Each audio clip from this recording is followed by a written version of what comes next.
day in Illinois, so today's your last chance to vote for party candidates ahead of this year's midterm election. And up to this point, we've actually seen a big increase in voter turnout. The city of Chicago reports that around 188,000 people have already cast their ballots either by mail or voting early, and that is up quite a bit from the 115,000 ballots received one day before the primary 4 years ago. Voting records are also being broken in the Chicago suburbs.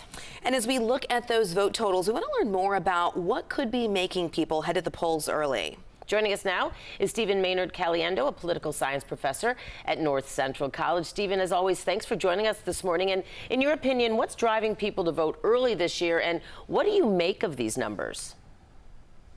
Yay, democracy. I think there's a lot going on in the world, and folks are paying attention.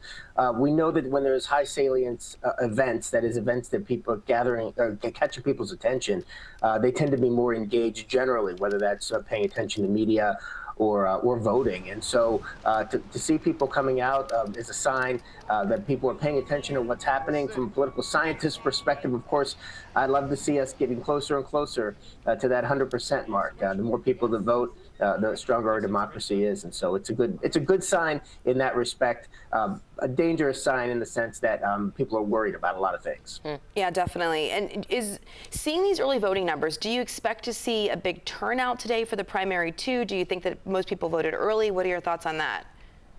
Yeah, I mean, this is still an experiment, really, in Illinois in terms of not just early voting, but mail-in voting. Of course, it really ramped up during the pandemic. And so we need more data points to determine the degree to which higher early voting may or may not translate into higher voting altogether. So your question, Audrina, is a great one. Are people voting early instead of voting in person, or are people voting early when they might not have voted at all? And so, it's cold today. It's not great weather. Maybe folks anticipated that and then hit their early voting sites as a result of thinking about not wanting to stand outside. But we'll find out later tonight whether people are coming to the polls in the same numbers as they have in the past, as well as voting early. You know, Stephen, we have some really key races this primary, too. We have an open Senate seat, right? We have the governor's race. That's always a big one.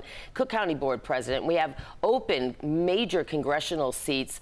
How will that impact, do you think, overall turnout today? And what could today's overall turnout forecast for the general election in November? That's right, Dana. And I think because of the open Senate seat, that's the reason why we have so many House seats open. Many of the incumbents are deciding that they're going to run for the Senate seat. That's opened some things up, as well as some retirements.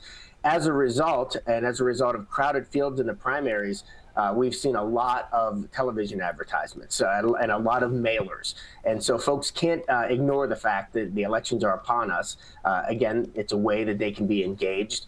And so if they're paying more attention, they're more likely to show up at the polls or to cast their ballots. And so there's a lot happening at once. That'll slow down a little bit over the summer. And then, as you say, when we move into November, when it's Republicans versus Democrats in those races, we're also going to have a heavy dose of political advertising at that time as well.